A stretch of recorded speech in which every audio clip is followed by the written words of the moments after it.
o mejor, el gasto cardíaco debe ser el mismo que el retorno venoso. Lo que entra tiene que ser.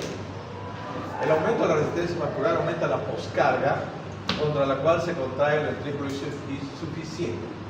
Entonces los vasos tienen la capacidad de contraerse y relajarse. Aumenta la presión o disminuye la presión. Aumenta la resistencia periférica o la disminuye. ¿Cuáles son esos vasos principalmente? ¿Qué características tienen? Vasos de resistencia. ¿Pero qué tienen? Para que sean así. Músculo liso. Músculo liso. ¿Cuáles son esos vasos? Arteriolas. Tienen mayor cantidad de músculo liso. Sí, es. Las arteriolas de pequeño y mediano calibre. Arteriolas de pequeño. Principalmente.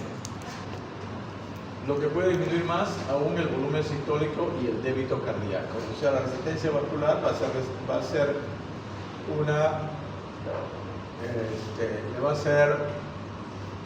un obstáculo a la salida de la sangre del ventrículo izquierdo. El aumento de la frecuencia aumenta la demanda metabólica.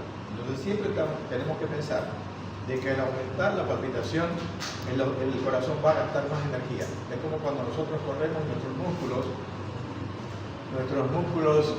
especialmente los miembros inferiores, van a gastar más oxígeno, porque el metabolismo se hace en aerobiosis generalmente, ¿no? Llega una etapa en que se puede hacer también en anaerobiosis, pero ya eso es un ejercicio extremo. Disminuye la función del corazón insuficiente. Entonces, al aumentar el gasto de energía y de oxígeno, al aumentar la resistencia periférica, que es la poscarga, ese ventrículo va a tener más dificultad para contraerse y por consiguiente la circulación hacia atrás va a acumularse. Conduce a modificaciones estructurales del corazón y el corazón. Es decir, se producen esclerosis. Modificaciones en la estructura anatómica del corazón, que es la remodelación cardíaca, ¿no? Sí. Ahora vamos a ver un esquemita.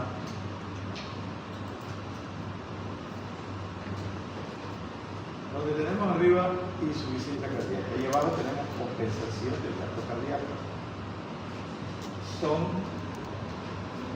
dos situaciones donde el organismo intenta compensar esa dificultad de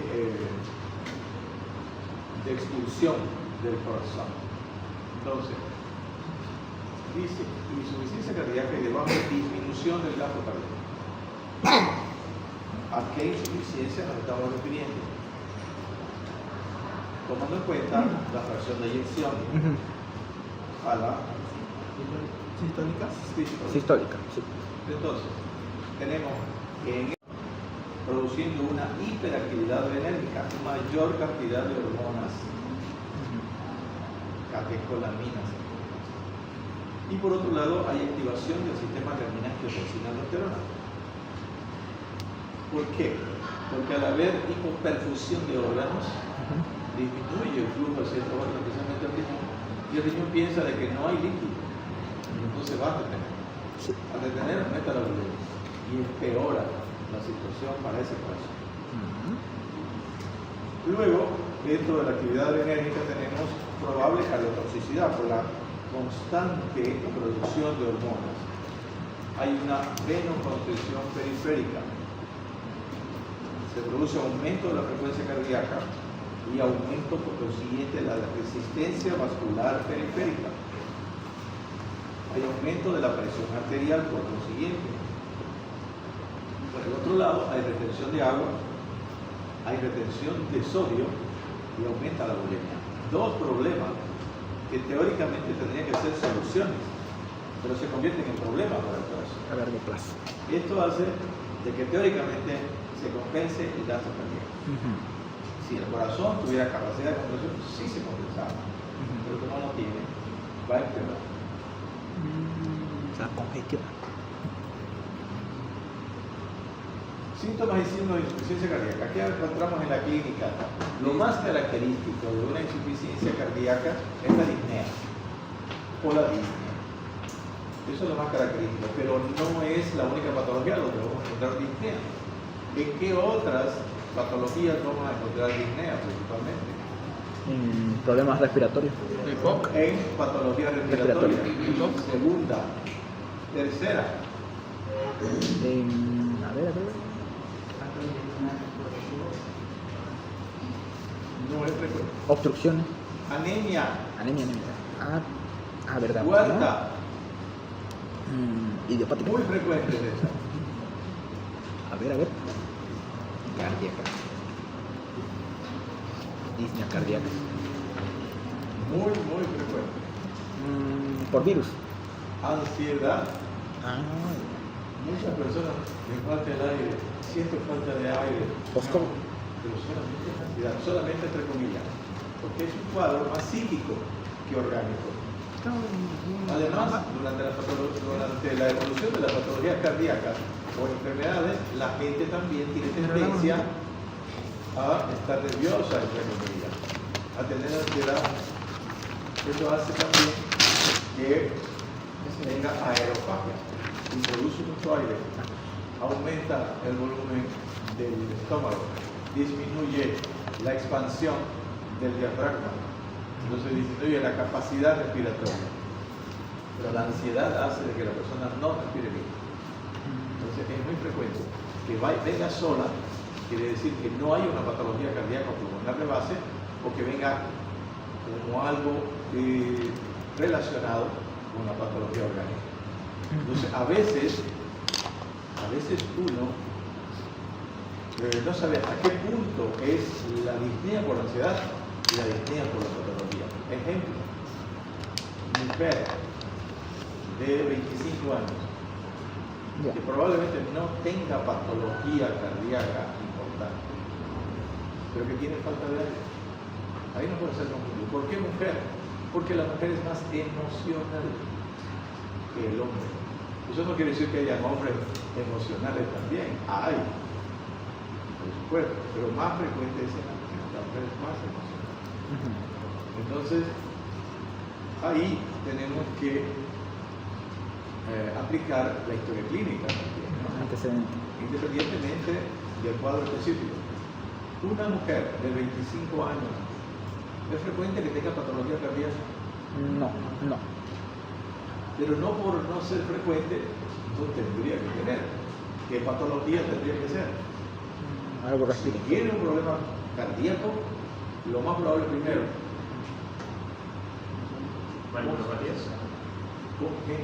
Congénita. congénita primero. Segundo, fiebre reumática. Raro sí, pero es la etapa. Y de ahí, una miocarditis. Por bacteria. Entonces siempre tenemos que ver edad, sexo y a partir de ahí pensar en alguna patología, independientemente que el paciente ya nos diga algo. Nosotros vemos al paciente y ya nos imaginamos qué patología podrá encontrar. Como una persona de 70, 75 años, ¿qué patología voy a encontrar si no tiene antecedentes? Debe ser un hipertenso sistólico, debe tener una lesión aórtica esclerótica, con un soplo sistólico y activo del foco aórtico. Debe tener una hipertrofia del ventrículo izquierdo. O sea, eso ya eso es la teoría que nosotros tenemos que conocer para poder pensar en algo. Porque cuando vamos directo a auscultar, directo digo sin pensar en nada, vamos como a jugar a la lotería, ¿no? Tenemos ya que pensar en algo. Y si no pensamos en algo, tenemos que tener ya aprendido qué ruidos normales tenemos que escuchar, identificarlos exactamente, y vamos a ir a escuchar esos ruidos. Si nos aparece otra cosa, nosotros estamos seguros de que no es normal. Lo primero, eso es básico, no pensemos en patología, no tenemos experiencia quizás, pero tenemos que saber lo normal, lo fisiológico, para ir a buscarlo. Y ahí, si hay algo que nosotros sí, en eso tenemos que saberlo, considerar que no es fisiológico, entonces tenemos ya a partir de ahí que pensar en algo o buscar o leer, ¿no? Para tratar de hacer el diagnóstico. Entonces, la disnea es muy frecuente en la insuficiencia cardíaca. ¿Por qué principalmente? Por congestión. Porque no está pulmonar. bombeando sangre. Generalmente por congestión pulmonar. Congestión pulmonar. La congestión en general, esa congestión es una congestión crónica, ¿no? Las patologías cardíacas generalmente tienen una evolución crónica. Si es aguda, pues ayuda a estar en varias patologías. Un medio agudo del pulmón, si es que hay signos pulmonares, una Hipertensión pulmonar. ¿qué? Hipertensión pulmonar. Hipertensión Pero eso es pulmonar. más crónico. Una neumonía importante, un neumotórax espontáneo, Hipertensión. todas esas cosas podrían estar. Agudo, ¿no? Muy bien. Cuando hacemos la evaluación de un paciente con insuficiencia cardíaca, tomamos en cuenta la disnea para clasificarlo. ¿Y por qué es importante clasificarlo? Porque cuando nosotros lo vemos, ustedes internos escriben ahí, le hacen la historia clínica y dicen paciente en capacidad funcional 1, 2, 3 o 4. Cuando lo ve otro, lo ve su residente o lo ve el médico titular, lee y dice, el paciente ingresó así, él lo ve después de una semana. Él tenía grado funcional o capacidad funcional 4. Y cuando lo ve, para él no es 4, es 2. Pero pasó una semana. En esa semana el paciente evolucionó favorablemente. Porque la insuficiencia cardíaca, precisamente todas las insuficiencias cardíacas son trastornos funcionales. Y eso genera muchas veces que las personas que tienen insuficiencia cardíaca piensen que sanan. ¿Por qué? Porque la disnea desaparece hasta cierto punto, los edemas desaparecen, la capacidad para alimentarse mejora, la capacidad para el ejercicio mejora. Entonces las personas dicen, estoy sano, aunque uno le diga, no está sano porque esto es un problema funcional que tiene de base un trastorno orgánico. No sana una persona que respira mejor, que ya no tiene edema, que come bien y que se mueve, por lo menos en lo normal, sin sentir cansancio. Entonces, esa persona, como cualquiera, hay que entenderlo. ¿Quién quiere estar enfermo? Nadie. ¿Quién quiere tener limitaciones en su capacidad? Nadie. Entonces, cuando se sienten así, después de haber no dormido bien muchas noches, de estar con una cabecera casi a 90 grados, de toser en la noche, de tener unos edemas así, con las piernas pesadas, con dificultades para alimentarse, con náuseas. Después de estar así y dejar ese estado, entonces, claro, sienten que realmente cambió su vida. Pero van a volver de nuevo. ¿Por qué? Porque por ese mismo motivo la persona que se le dice no deje su medicación, no haga demasiado esfuerzo, no coma con demasiada sal y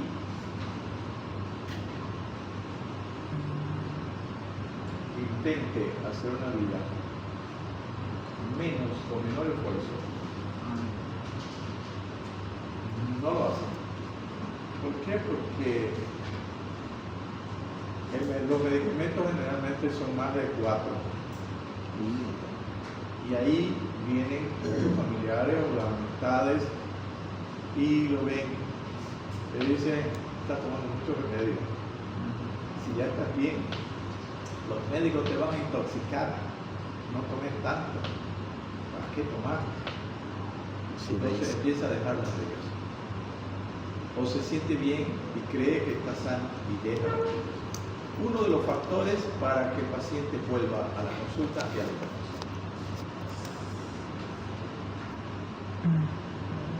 Luego empieza a comer rico, come de todo. ¿Qué te va a hacer, hombre? Comer, disfrutar la vida. Bueno, y así sucesivamente todos esos factores. Empieza a trabajar, dice, estoy bien, voy a trabajar. Y si su oficio es manual, físico, entonces va a empeorar. Vuelven los síntomas. ¿Sería mejor entonces que lleve una vida más sedentaria? Entre comillas sí, pero siempre, ya vamos a ver en el tratamiento, de que se aconseja que la persona siempre se mueva de acuerdo a sus circunstancias. Ya, ya. Entonces, pero eso les quiero decir con la experiencia que uno tiene y que los libros también lo dicen. Entonces, la capacidad funcional es para tener una, no es algo tan exacto, pero nos da una idea del estado del paciente en ese momento, el estado de gravedad. ¿Y si fuese un problema estructural, también se compensaría el corazón?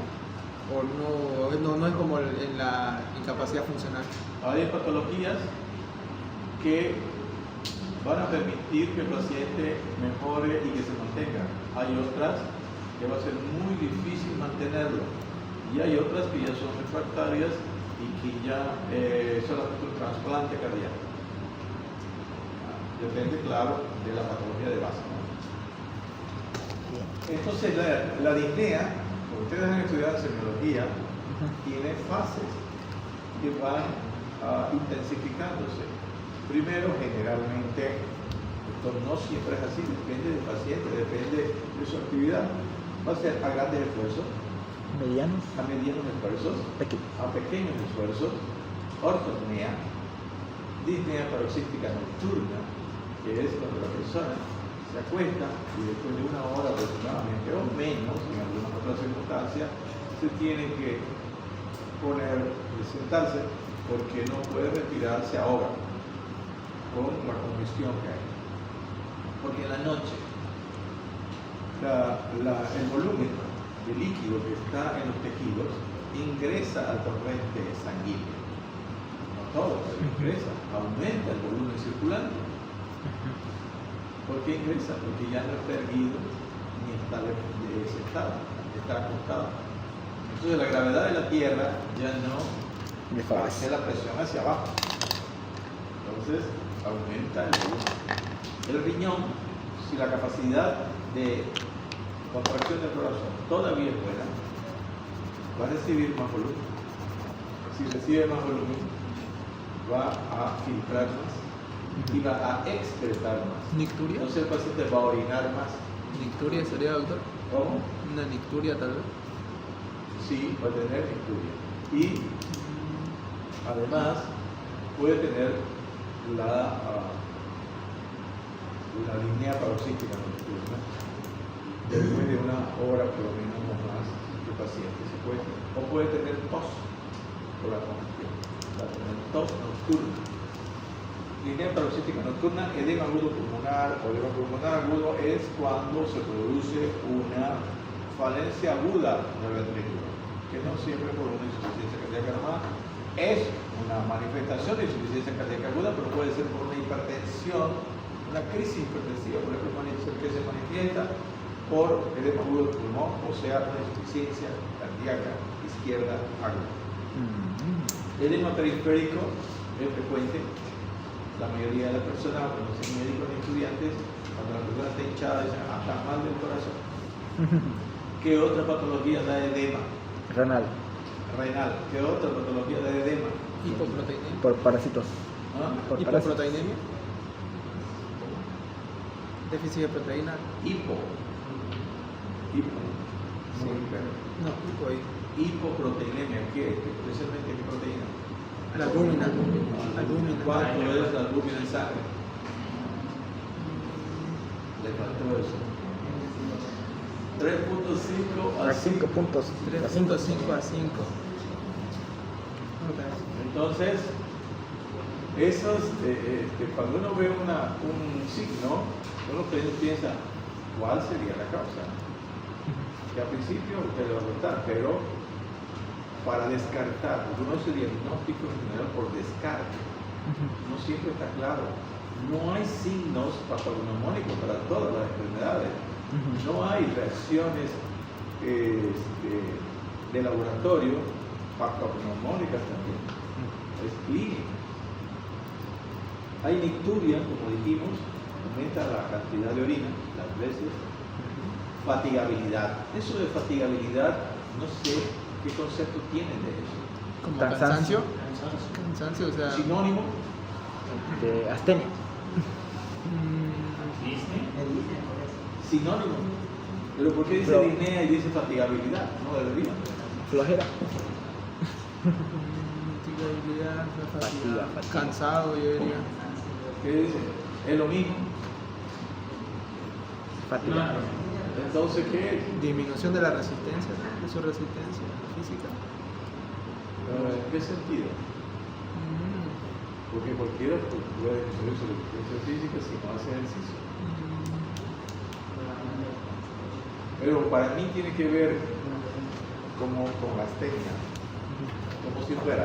Es como cuando uno hace mucho esfuerzo y queda así cansado, sin ánimo, sin fuerzas. Mal fulcado. Para mí esa es la fatigabilidad. Pero en este caso sería porque primero la gente, las personas que tienen este problema crónico no se alimentan bien.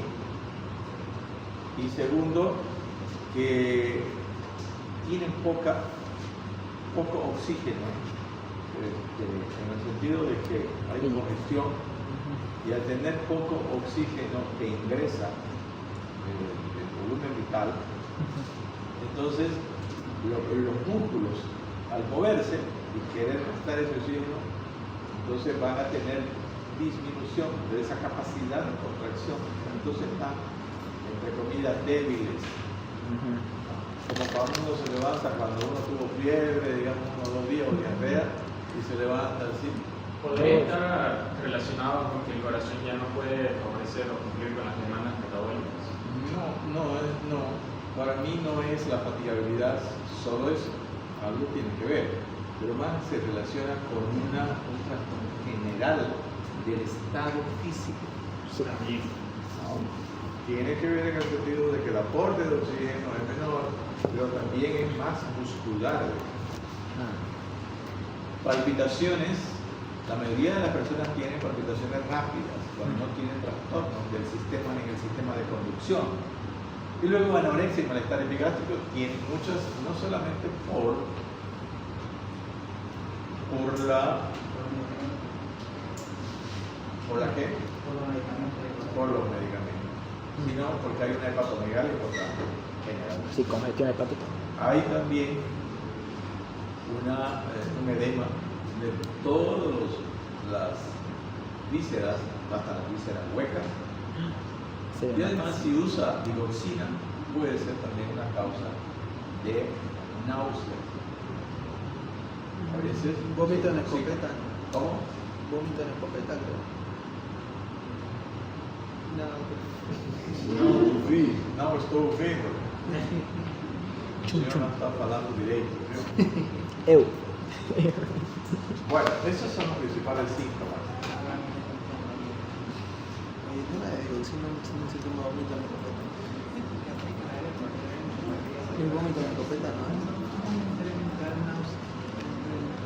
Aquí hay algo de la clasificación que no es una clasificación que nos va a permitir hacer una interpretación importante de lo que significa la patología cardíaca, pero nos ayuda hasta cierto punto a tener una mejor comprensión.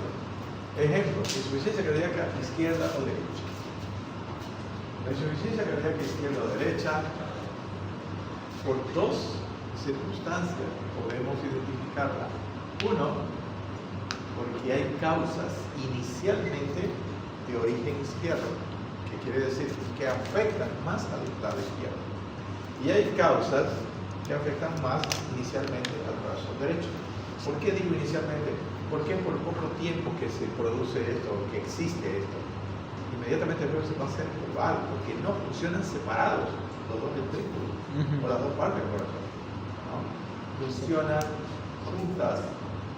Entonces, en determinado momento es global, porque la una va a influir sobre la otra y se va a hacer global. Entonces, en esa parte, que inicialmente puede ser, pero después se hace global. Segunda circunstancia, hay síntomas y signos que son más relacionados con la parte derecha que con la parte izquierda. Por ejemplo, si tenemos una patología crónica pulmonar, nos va a dar un core pulmonar crónico y el paciente tiene disnea, pero no es por congestión, es por fibrosis. Nosotros ponemos nuestro estetoscopio y no escuchamos con esto y decimos, este paciente está bien del pulmón, porque puede que no tenga sibilancia y todo eso, ¿no? Pero claro, el pulmón vesicular va a estar disminuido, pero eso ya es un poquito más difícil, digamos, ¿no? Interpretarlo. Entonces, en esos casos, el pulmón no se va a congestionar, porque va a haber más congestión venosa periférica. Va a haber infiltración tubular, hepatomegalia, ascitis y edema.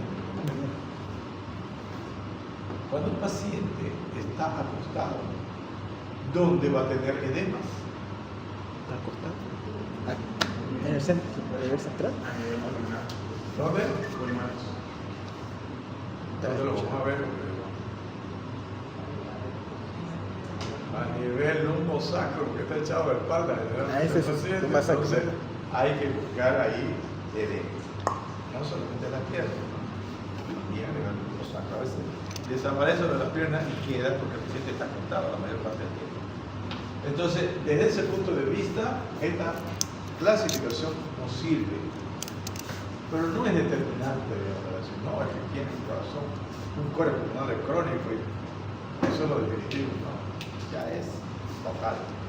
Insuficiencia cardíaca compensada o descompensada. Esta es una forma de denominar cuando el paciente viene con un grado funcional 2, 3, 4 y el paciente, especialmente en el 3 y el 4, que son ya motivos para internar, decimos el paciente está descompensado. O sea, es más objetivo lo que el paciente está presentando. Es fácil darse cuenta, ¿no? Entonces el paciente descompensado.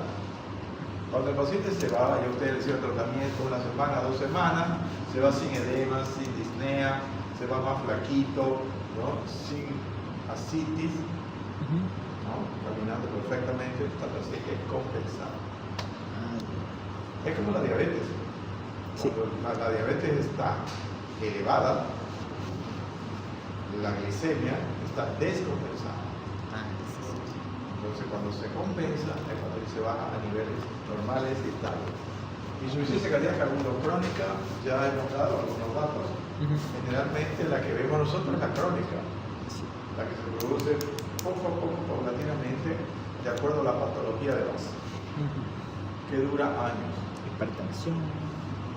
Luego, la aguda, hay dos situaciones más clásicas de insuficiencia cardíaca aguda. En el lado izquierdo se presenta como edema agudo del pulmón general. Y en el lado derecho, la causa es el tromboembolismo pulmonar. Causa de insuficiencia cardíaca aguda, izquierda y derecha. Esos son ejemplos más característicos. Insuficiencia cardíaca congestiva. Insuficiencia cardíaca congestiva, ya ustedes saben, lo imaginan. Cuando hay edemas, cuando hay, que no solo se ve, sino también cuando hay congestión pulmonar o congestión venosa.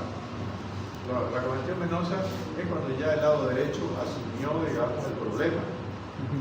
También la congestión izquierda se nota en el pulmón principalmente.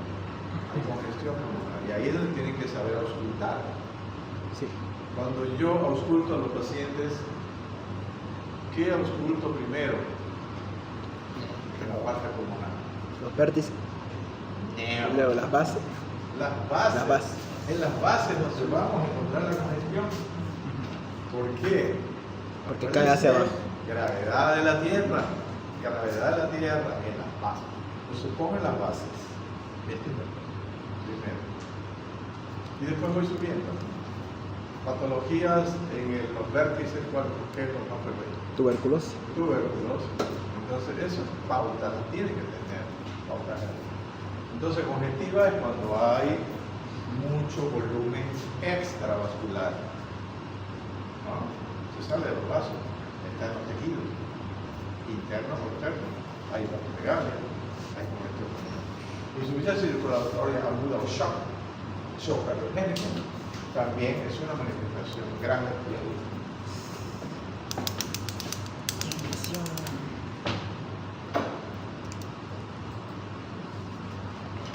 Esto casi no lo usamos, en nuestra parte sí, el tema está en la medicina interna, son los criterios de Framingham. Criterios mayores y criterios menores. No se lo utiliza tanto como se lo utiliza en la fiebre reumática, ¿no? Para diagnóstico, pero sí en algunos sectores, en algunas universidades, en algunos centros, sí se lo toman muy en cuenta y son importantes porque nos permiten tener una sistemática para evaluar a un paciente y hacer diagnóstico. Criterio de Framingham de insuficiencia cardíaca congestiva. Aquí yo discrepo en algunas circunstancias, en algunos con Framingham. Me atrevo a discrepar con Framingham. Hay que discutirlo. Porque eso es importante, ¿no? Cuando uno ve algo, tiene que tener un criterio, tiene que tener una idea. Su propio criterio. ¿No? Por más que esté equivocado, pero tiene ya una opinión diferente. Después de un análisis, tiene que tener un criterio sobre eso. Ejemplo, disnea paroxística nocturna o ortornea como criterio mayor, excelente. Me parece definitivo. Ingurgitación yugular, también. Aunque claro, hay que descartar otra causa. ¿Crepitantes? Crepitantes, también. Cardiomegalia, aquí es donde yo discrepo. Porque debería ser cardiomegalia por lo menos grado 2. ¿No? Si nos referimos a la radiografía. Cardiomegalia grado 1. Ahí dices. Para él sí. Yo no pienso que una cardiomegalia grado 1 sea un criterio mayor. Más de 2, está bien. Aquí debería poner creo yo. ¿No? Poner cardiomegalia, no es lo mismo una cardiomegalia grado 4 que grado 1. ¿Sí o no? Sí. ¿Concorda conmigo? Sí. Le vamos a escribir a Framingham. Se va a Edema enterar. agudo de pulmón, por supuesto, ya no existe. Galope, S3. Aquí, definición de galope. Presencia de tercer ruido. Presencia de tercer ruido. Se oculta el ¿Quién tercer ruido. da más? Definición de galope. Un caballo. Un ruido en tres Un caballo. tiempos. Un ruido en tres tiempos.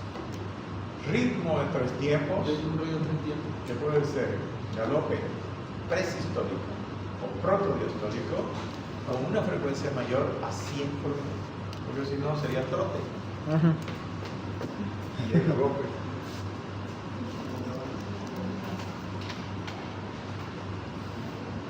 Presión venosa mayor a 16 centímetros de agua. Quiere decir que hay mucho volumen en la circulación venosa derecha.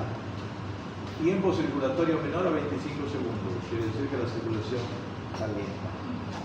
Y reflujo hepatoyugular. También hay una insuficiencia derecha importante o una insuficiencia tricúspide importante. Sí. Criterios menores. ¿Por qué se llaman criterios menores? Porque son, no te determinan en sí el diagnóstico. Porque son más genéricos, Más se genéricos. presentan en otras patologías. Sí. Edemas maleolares, cualquiera puede tener, hasta el que tiene varices, que tiene problemas circulatorios periféricos, Por fármaco. o fármacos. ¿Cuál, por ejemplo? A veces el nimodipino. El nimodipino más el amlodipino. Ah, ese es. Tos nocturna, criterio menor. Se presenta en una insuficiencia cardíaca, pero la tos nocturna también se presenta en muchas otras causas, en alergia, por uso de nalatril, por ejemplo. Problemas pulmonares. Disnea de esfuerzo. La persona que no hace ejercicio y de un momento a otro quiere hacer algún esfuerzo, puede sentir cansancio. Natural. Hepatomegalia no siempre es por congestión. Hepatitis. Puede ser que incluso algunos pacientes con triglicéridos elevados tienen hepatomegalia. Derrame pleural. El derrame pleural es Tuberculosis. insuficiencia cardíaca frecuente, pero puede ser infeccioso. Puede ser por neoplasia, puede ser renal, capacidad vital pulmonar menor a 1/3 del máximo. Ahí hay problemas de resistencia pulmonar aumentada. Taquicardia mayor a 120 latidos por minuto. ¿Por qué dice mayor a 120 y no 130 o 110? Ese es un número que no es un número cualquiera, tiene significado. ¿Por qué? Mayor a 100, mayor a 120. Hay una condición que tiene un doble de ¿cómo?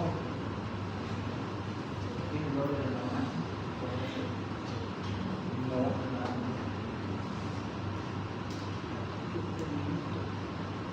Vamos. Reflejo vasovagal. Porque 120 es lo máximo en la frecuencia, en relación a la frecuencia cardíaca, donde la capacidad de eyección Es buena. se eleva. Después de 120 empieza a disminuir. ¿Por qué? Porque disminuye el tiempo de lleno.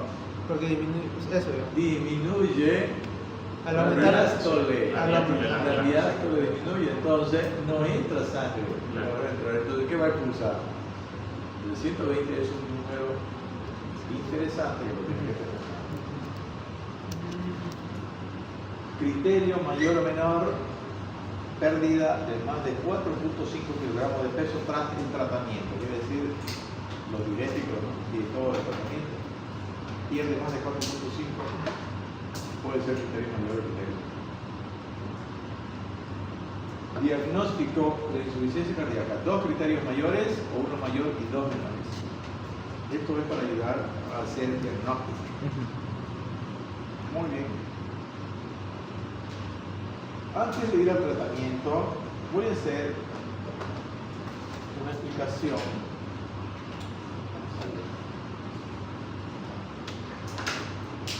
Ahí no me dejé. Una explicación resumida para que ustedes entiendan mejor la insuficiencia cardíaca. O sea, algunos aspectos. Primero, insuficiencia cardíaca sistólica.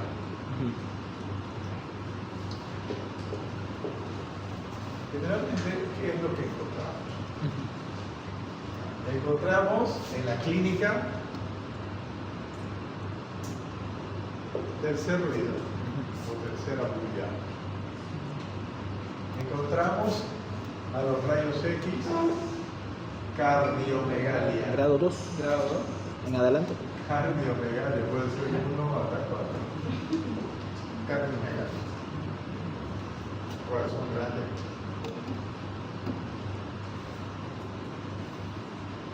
Generalmente esas dos cosas. En la insuficiencia cardíaca diastólica, esto se llama también, desde el punto de vista de la fracción de eyección, como fracción de eyección Disminuida. Con fracción de eyección conservada. ¿Ya? Aquí van a tener en general cuarto ruido y van a tener a los rayos X. Ahora son normal de tamaño. Por supuesto, no va a ser todo el tiempo, pero es lo más clásico, lo característico.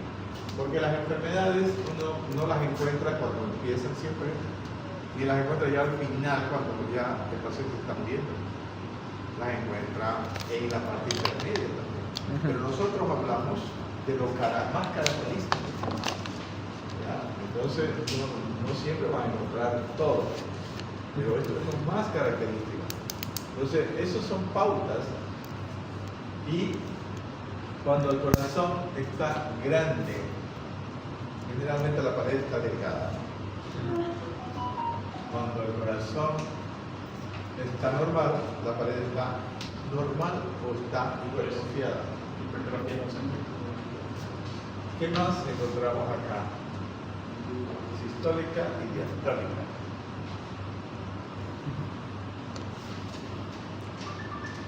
Por lo menos esos dos aspectos, para que ya ustedes lo fijen. Electrocardiograma.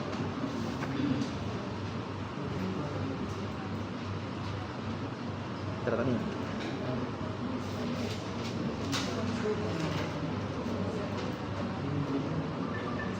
En esta diapositiva no tengo tratamiento, pero vamos a empezar diciendo tratamiento de la insuficiencia cardíaca.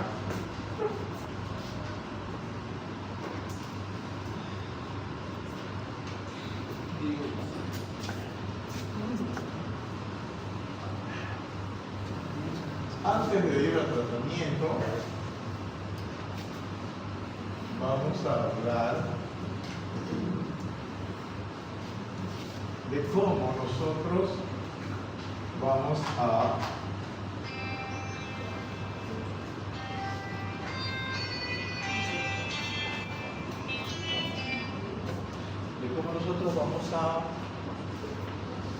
controlar y evolucionar a un paciente con insuficiencia cardíaca. ¿Qué es lo que vamos a ver? ¿Es un paciente internado o un paciente ambulatorio?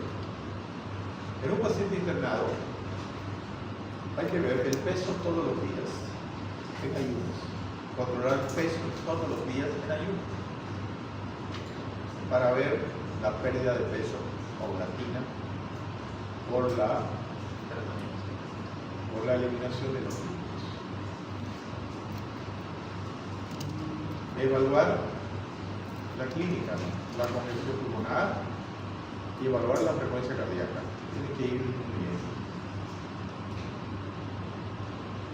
Evaluar la forma en que el paciente se acuesta. Cuando llega probablemente esté a 90 grados, después a 45 grados y después a 30 grados ya con una sola cabecera. Eso tenemos que ver, que tiene que ir mejorando. Evaluar de que el paciente ya empieza a alimentarse mejor. Eso es lo que tenemos que ver en el paciente. El paciente también va a poder dormir mejor.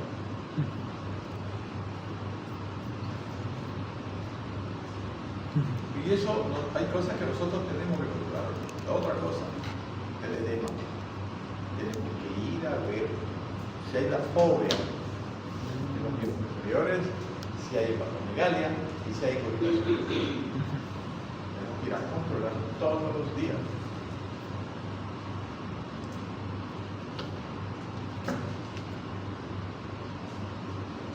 Esos son los controles básicos y tenemos que pedir exámenes. Generalmente a un paciente se le pide laboratorio. ¿Qué laboratorio le vamos a pedir? Laboratorio de rutina. ¿Cuál es el laboratorio de rutina? Hemograma, índice de glicemia, urea y creatinina. Transaminato. ¿Por qué se pide rutina? ¿Para qué qué o para qué? Para ver el estado general del paciente, Bueno, a todos se les pide rutina. a los que se van a internar. A todos los internados se les pide rutina. A todos. Claro que sí, por eso es rutina. A todos se les pide rutina, porque eso es lo básico. Cuando viene un paciente al consultorio y me dice a mi doctor, mire, me siento esto y quisiera que me haga un chequeo. Le pido rutina. Si no tiene ninguna posibilidad de tener algún problema, si es joven.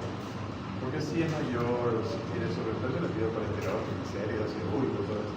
Pero la rutina es básica en el sentido de que eso lo tenemos que pedir y alguna cosa más, de acuerdo individuo a la patología. ¿Entienden? Sí. Todos tienen que tener rutina. Hemograma, glicemia, urea, creatinina, orina. Todos.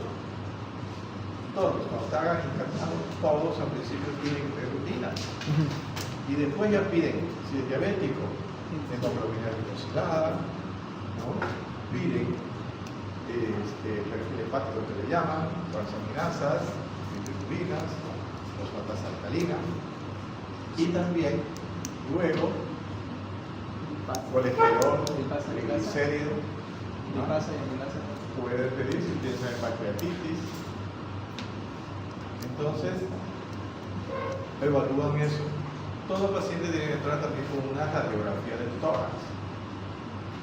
Ahí ustedes evalúan.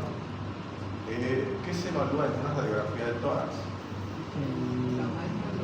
El tamaño del índice, corazón, índice el área cardíaco. cardíaca. ¿Pueden decir en la radiografía del tórax si hay hipertrofia o no? Hipertrofia. Puede ser un agrandamiento del Podemos decir que es cardiomegalia, pero hipertrofia no, porque si sería concéntrica, el corazón parecería simplemente normal. No se puede ver hipertrofia. Por eso, por favor, no hablen de hipertrofia cuando vean área cardíaca. ¿Ya? Área cardíaca generalmente se ve solo el aumento. ¿En relación a qué? Ustedes saben interpretar ya. Índice Cardiotorácico. cardíaco, índice torácico. Y hay dos formas. Por supuesto que eso no es tan exacto. Pero lo primero que hay que ver es si la radiografía estaba bien tomada. Y para eso, ¿qué tienen que ver? Por lo menos tres condiciones tienen que ver. Cuando veamos exámenes, vamos a ver eso, complementario. Y también un electrocardiograma. Los tres exámenes básicos de cardiología son laboratorio, electrocardiograma y radiografía. El eco también se pide ya un poquito más frecuente. ¿Y cuál considera que es más importante, doctor? ¿De qué? todo lo que dijo. ¿De los exámenes? ¿Cuál considera usted que es más importante? Todos son. No hay uno más importante que el otro. ¿Por qué? Porque cada uno da un factor. El electro no solamente nos va a definir la parte eléctrica, pero el electro puede ser normal cuando haya, incluso cuando haya a veces miocardiopatía o el corazón un poco dilatado. Es que no es tan sensible.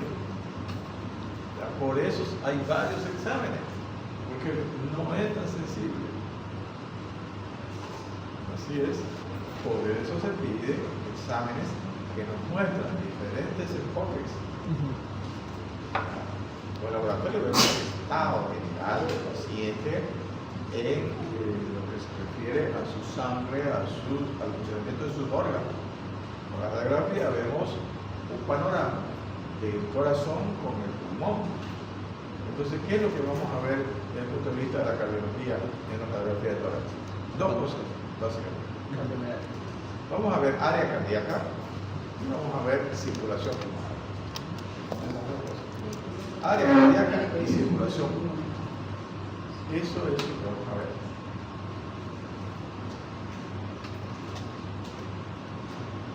En el electrocardiograma vemos si hay trastornos eléctricos.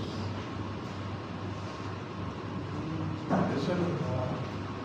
Claro, los trastornos anatómicos también van a mostrarse en el electro, Sí. pero no son tan sensibles.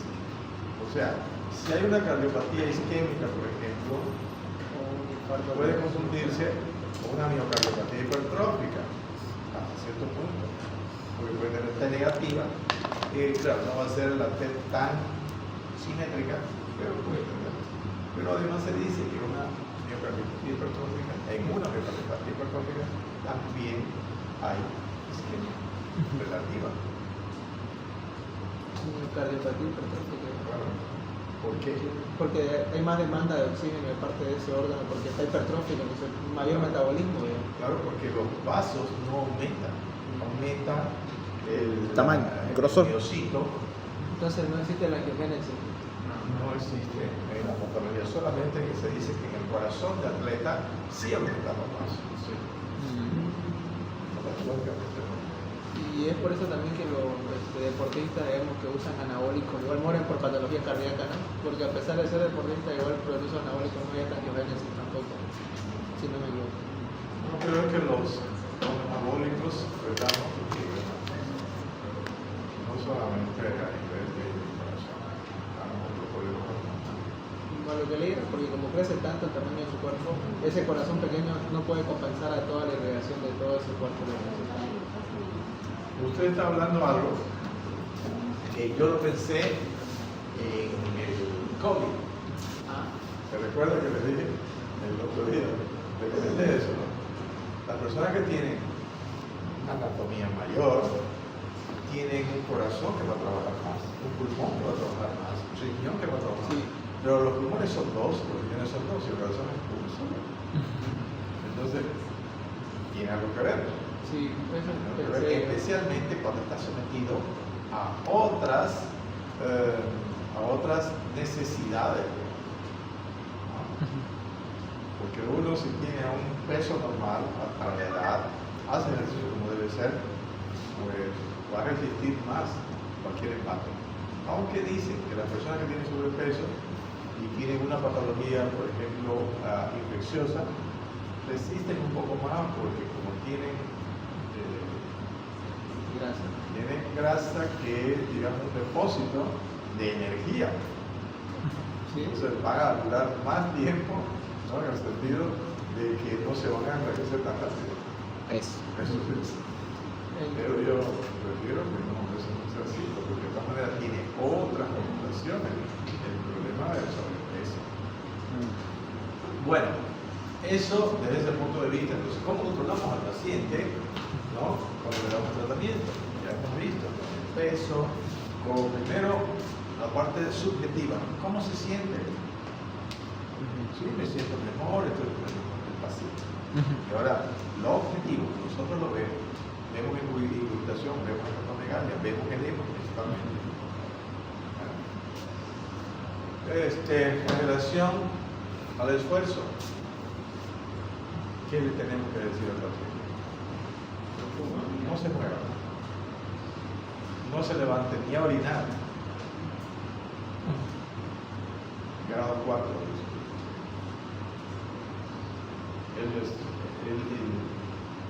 La indicación es que el paciente haga el esfuerzo de acuerdo a su situación y generalmente el paciente que decide hasta dónde. No, mientras menos el paciente esté en la cama, mejor. Mientras menos esté en la cama, mejor.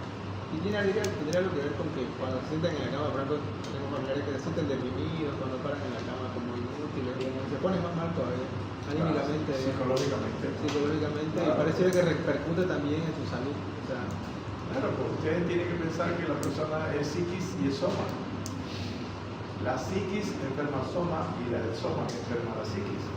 Si usted tiene una enfermedad crónica, difícil de controlar, se va a preocupar. Y si va a preocupar mucho, no duerme bien. ¿Y por qué se preocupa? Si usted está solo, no tiene hijos, tiene menos posibilidad de preocuparse. Pero dice, pucha, mi estudio, yo quería jugar fútbol y todo eso. Entonces eso le va a preocupar y lo va a deprimir al paciente. Uno de los factores también, por ejemplo, de las personas mayores internadas es que están solas.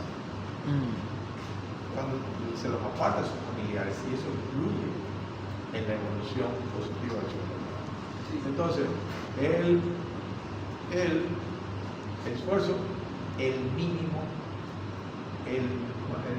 estricto de reposo. El mínimo estricto. ¿Lo entienden? Sí. El mínimo que... El mínimo estricto, o sea, no restringirlo tanto. Quiere decir de que Reposo la... tiene que hacer, Lo normal. tiene que moverse, ¿ya? Necesario. Lo máximo dentro de su condición. O sea, el reposo que sea lo mínimo. O sea, puede caminar, pero no correr. Por ejemplo, con ayuda, digamos, que mejore un poco, puede ir ya al baño. Y a los otros días ya puede ir solo. Entonces depende de la situación. Lo que quiero decirle es que mientras se pueda, ese paciente tiene que moverse, porque pierde musculatura. La masa muscular se va. Y si pierde musculatura, no se va a mover. No va a tener con qué. El esqueleto no está solito. Son los músculos. Bueno, ahora hay dos tipos de tratamiento. El tratamiento no medicamentoso y el tratamiento medicamentoso. El tratamiento no medicamentoso está dado primero. Lo que hacen, reposo, ¿no? Díganme ustedes, reposo. Relativo. Dieta hiposónica también. Reposo a 45 grados. 2. Dieta hiposódica. 3. Restricción hídrica.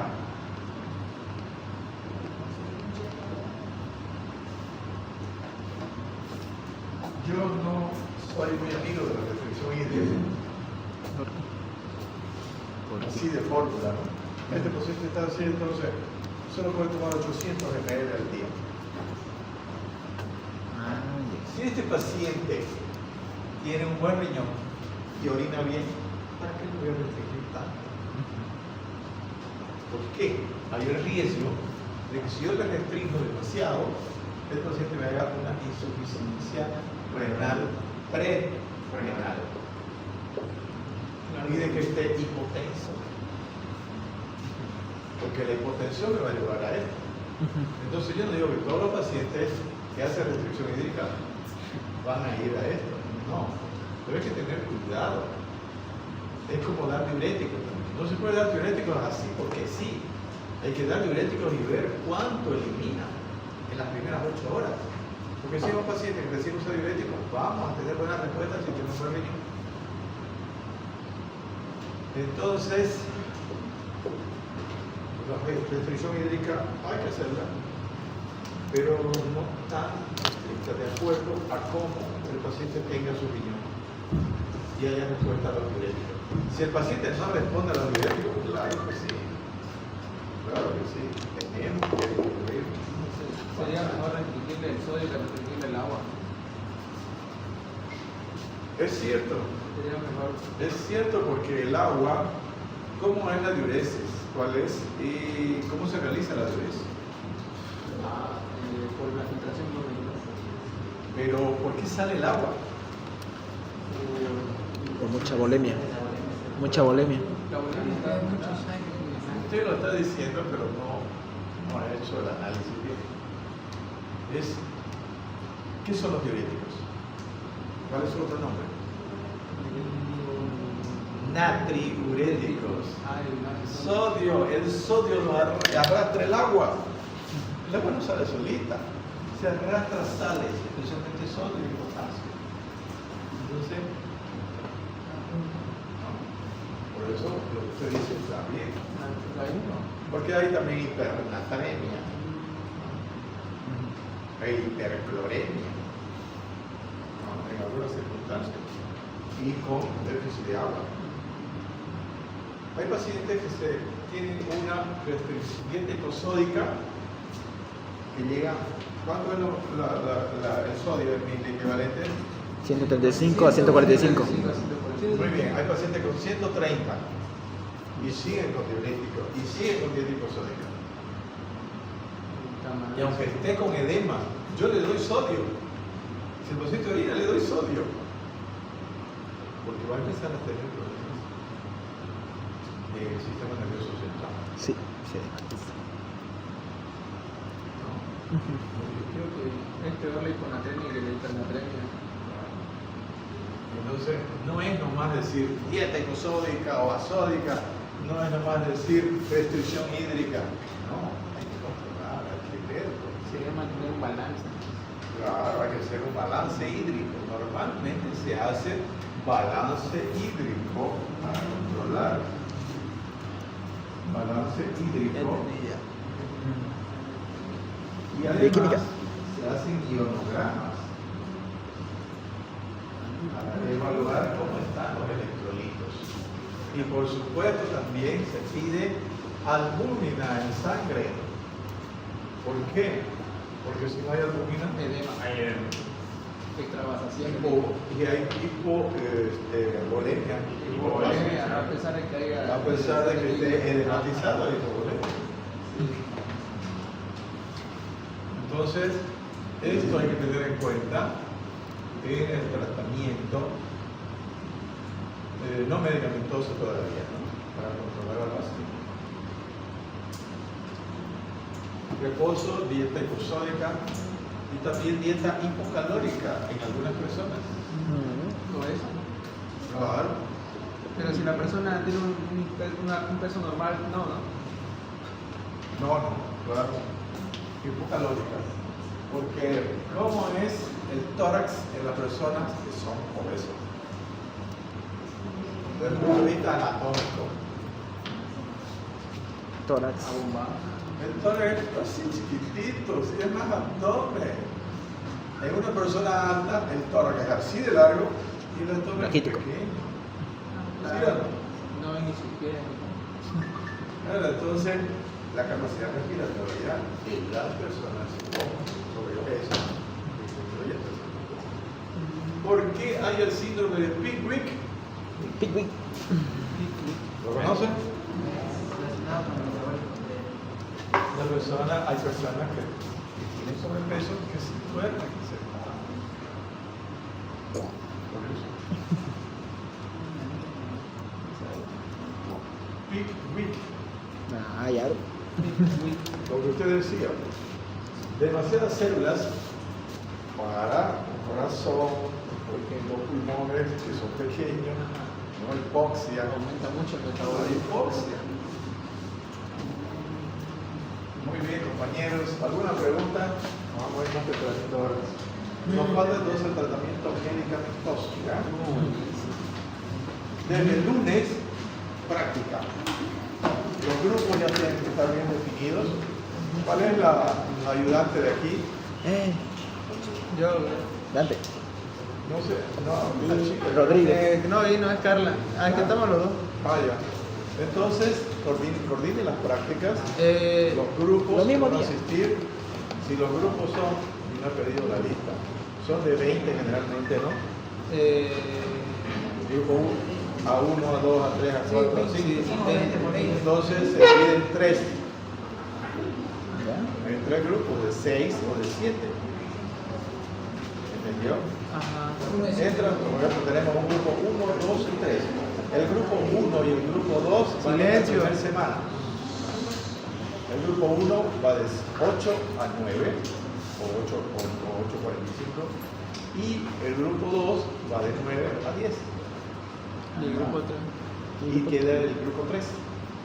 La próxima semana no va el 1, digamos, y va el 2 y el 3. La próxima no va el 2 y va el 1 y el 3. Ay, Ya. ya me chupé. Ya me chupé. Lo que pasa es que no puede estar mucha gente en el consultorio. consultorio porque es chico, nos perjudicamos entre nosotros. ¿Y esos 777 pueden ser de cualquier subgrupo o tiene que ser sí o sí el mismo? Pueden ser de cualquiera, porque a algunos si les choca, si tienen problemas, no hay, yo no voy a hacer ninguna resistencia a eso, ¿no? Los dejo que ustedes busquen su horario, su día, pero que no se pasen, por favor. No, ahora vine porque no pude venir ayer, eso no. Tienen un día y a ese día van. Tienen un horario, en ese horario van. Habríamos una lista y se la pasamos a usted, doctor, después.